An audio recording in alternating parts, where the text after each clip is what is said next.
आपको कब breast cancer की जांच करानी चाहिए?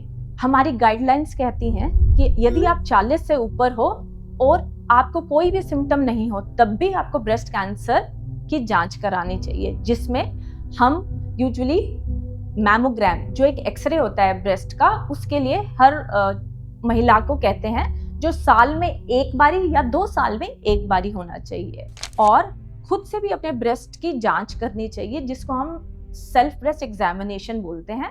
और सेल्फ ब्रेस्ट एग्जामिनेशन आपको 30 या 35 साल की उम्र से ही शुरू कर देना चाहिए। सेल्फ ब्रेस्ट एग्जामिनेशन कब करना चाहिए?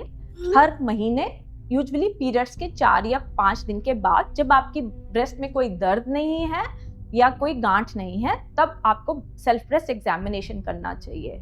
और साल में एक बारी डॉक्टर से जरूर मिलिए, ताकि वो भी आपका ब्रेस्ट का एग्जामिन करे। मैमोग्राम एक एक्सरे होता है और यूजुअली वो 40 साल के ऊपर ही करना चाहिए, उससे पहले मैमोग्राम एडवाइजेबल नहीं है। मैमोग्राम हम यूजुअली बोलते हैं जब आपके पीरियड्स फिनिश हो गए हों तो उसके 1 हफ्ते बाद करना चाहिए, ताकि मैमोग्राम करते हुए कोई दर्द ना हो आपको, क्योंकि ब्रेस्ट एक मशीन में हल्के से दबाया जाता है जो 10 से 15 सेकेंड के लिए होता है, और उसमें हम इमेजेस लेते हैं। बट ये पेनफुल नहीं है। बट अगर पीरियड्स में हम ये रिकमेंड नहीं करते हैं, तो पीरियड्स के खत्म होने के बाद हफ्ते के बाद आपको मैमोग्राम कराना चाहिए। सेल्फ ब्रेस्ट एग्जामिनेशन, जिसमें हम खुद से अपनी ब्रेस्ट को चेक करते हैं, वो हमें हर महीने पीरियड्स के 4 या 5 दिन के बाद करना चाहिए। मैमोग्राम साल में एक बारी या 2 साल में एक बारी, और एक रूटीन चेकअप डॉक्टर के द्वारा, जो साल या 2 साल में एक बारी करना चाहिए। कोई महिला अगर हमारे पास आए जिनकी ब्रेस्ट में गांठ है, हम कुछ इन्वेस्टिगेशंस करते हैं देखने के लिए क्या यह गठान ब्रेस्ट कैंसर की है या नहीं।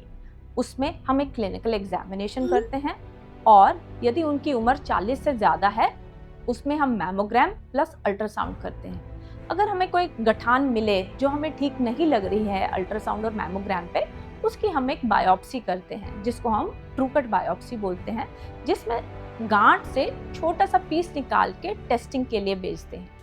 इन तीनों टेस्टों से हमें ये पता लगता है क्या ये गठान कैंसर की है या नहीं। जब एक बारी हमें डायग्नोसिस हो जाए कि ये गठान कैंसर की है, उसमें कुछ हम एक्स्ट्रा मार्कर्स कराते हैं, ताकि हमें स्वभाव का पता लगे।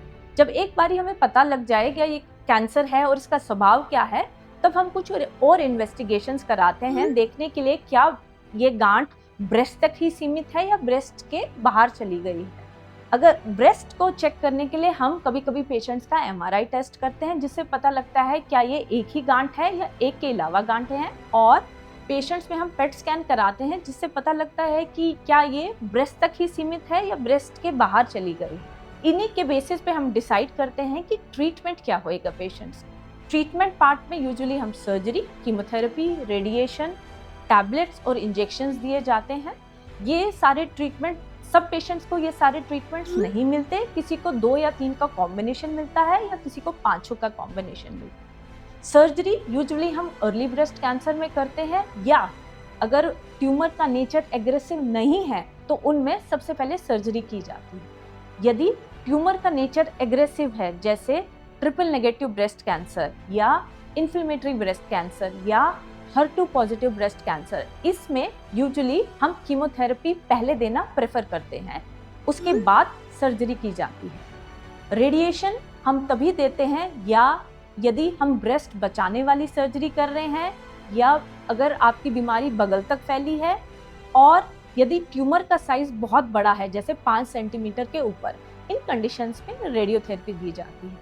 जिन पेशेंट्स का ट्यूमर हार्मोन सेंसिटिव हो, उनको कुछ हम टैबलेट्स देते हैं जो 5 से 10 साल दी जाती हैं, और जिन पेशेंट्स का ट्यूमर HER2 पॉजिटिव हो, उनको कुछ टारगेटेड इंजेक्शंस दिए जाते हैं, जो 12 से 18 महीने तक दिया जाता है हर महीने।